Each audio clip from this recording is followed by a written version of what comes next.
नमस्कार बंधुरा स्वादेर सागरे तोमादेर सबाइके स्वागत। आज तोमादेर साथे शेयर करब सन्ध्येबेला टिफिनेर नतून रेसिपि एकदम क्रिस्पी एंड क्रांची ब्रेड फिंगार। এটা আমি এত সহজ পদ্ধতিতে বানিয়েছি, যদি কেউ প্রথমবারও এটা বানাও তাহলেও একদম পারফেক্ট বানাতে পারবে যদি ভিডিওটাকে শেষ অবধি দেখো। তাহলে বন্ধুরা আর দেরি না করে চলো রেসিপিটা আমরা শুরু করে দিই। ব্রেড ফিঙ্গার বানানোর জন্য আমি এখানে 7টা ব্রেড নিয়েছি একটু বড় সাইজের। তারপর মিক্সার গ্রাইন্ডারের বাটিতে টুকরো টুকরো করে ব্রেডগুলোকে সব দিয়ে দিতে হবে।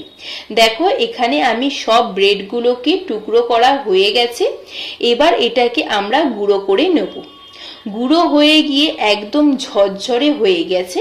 আমি কিন্তু এখানে কোনো জল ব্যবহার করিনি গুঁড়োটা করার সময়, শুধুমাত্র ব্রেড দিয়েই গুঁড়োটা করেছি। গুঁড়োটা হয়ে গেলে একটা প্লেটের মধ্যে ঢেলে নিয়েছি।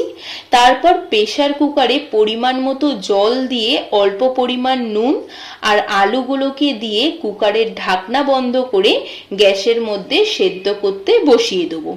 এবার এটা বানানোর জন্য আমার কাঁচা লঙ্কার দরকার ছিল, আর ঘরে একদম কাঁচা লঙ্কা শেষ হয়ে গেছিল। তো আমি ভাবছিলাম কি করব।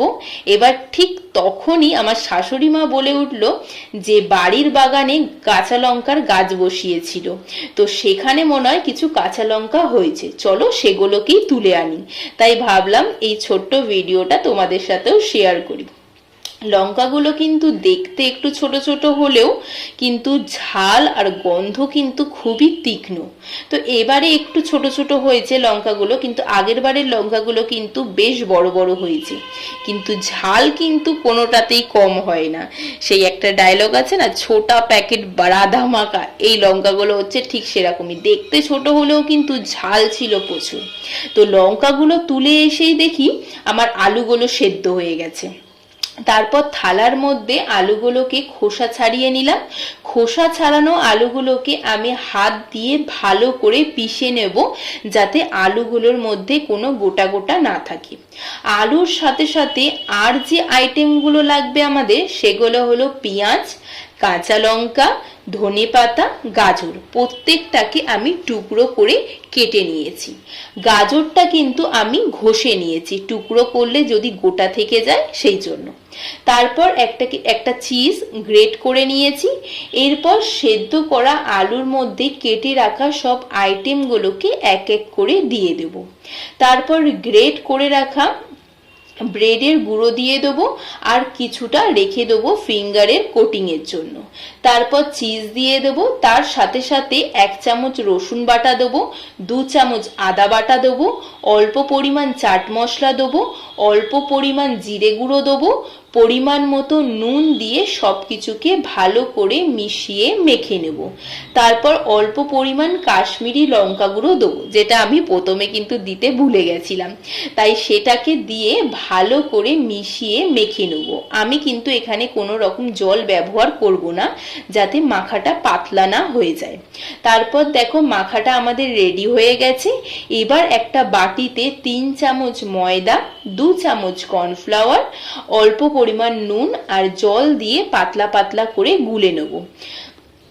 এবার মেখে রাখা আলুগুলোকে হাতের মধ্যে নিয়ে লম্বা লম্বা করে ফিঙ্গারে শেপ করে নেব। তারপর গুলে রাখা ময়দা আর কর্নফ্লাওয়ারের মধ্যে একবার ডুবিয়ে নিয়ে গুঁড়ো করা ব্রেড ক্রাম্বসে দিয়ে ভালো করে ঘুরিয়ে ফিরিয়ে ফিঙ্গারের কোটিং দিয়ে নেব। তারপর দেখো ফিঙ্গারের কোটিংটা দেওয়ার পর এই রকম দেখতে হয়েছে ফিঙ্গারগুলো। এইভাবে একই পদ্ধতিতে এক এক করে আমরা সব ফিঙ্গারগুলো বানিয়ে নেব। এখানে আমার একটু ব্রেডসের গুঁড়ো কম পড়ে যাওয়াতে আমি আবার 2টো ব্রেড গুঁড়ো করে নিয়েছিলাম। এইভাবে করতে করতে আমার সব ফিঙ্গারের কোটিং দিয়ে ফিঙ্গারগুলো রেডি হয়ে গেছে। এবার এটাকে ভাজার পালা। তো আমি গ্যাসে কড়াই বসিয়ে দেবো। কড়াইটা গরম হলে ওর মধ্যে ভাজার জন্য রিফাইন অয়েল দিয়ে দেবো। তেলটা গরম হয়ে গেলে এক এক করে ফিঙ্গারগুলো দিয়ে দেবো। সাইড ভাজা হলে সেটাকে উল্টে পাল্টে অপর সাইডটাও ভাজতে দেবো। দুই দিক ভালো করে ভাজা হয়ে গেলে লাল লাল করে তুলে নেব। আবার ফিঙ্গারগুলো দিয়ে দেবো ভাজার জন্য। এইভাবে সব ফিঙ্গারগুলো ভেজে নিয়ে আমরা প্লেটে সাজিয়ে নিয়েছি। ফিঙ্গারগুলো দেখতে যেমনই সুন্দর হয়েছে ঠিক তেমনই কিন্তু ক্রিস্পি অ্যান্ড ক্রাঞ্চি হয়েছে, সেটাই তোমাদের এখানে দেখাচ্ছি। আর এই ফিঙ্গারগুলো বানাতে কিন্তু আমি ঘরের ভেজিটেবলস দিয়েই বানিয়েছি, বাইরের কোনো কিছুই আমি কিন্তু ব্যবহার করিনি। তাই এটা যখন ভাঙলাম দেখো ভেতরে ভেজিটেবলসই শুধু দেখা যাচ্ছে, আর চিজ ব্যবহার করার জন্য এটা খেতেও তেমনই ক্রিমি হয়েছে। তো বাচ্চা থেকে বড় সবারই কিন্তু এটা খেতেও ভীষণ ভালো লাগবে। তো বন্ধুরা, ভিডিওটা ভালো লাগলে ভিডিওটাকে অবশ্যই লাইক করো, কমেন্ট করো, জানিও যে ভিডিওটা কেমন হয়েছে, আর ভিডিওটা কিন্তু অবশ্যই শেয়ার করো। চ্যানেলটাকে কিন্তু সাবস্ক্রাইব করতে একদমই ভুলো না। তাহলে আজকের মতো টাটা, দেখা হচ্ছে আবার নতুন কোনো ভিডিও নিয়ে নেক্সট ভিডিওতে।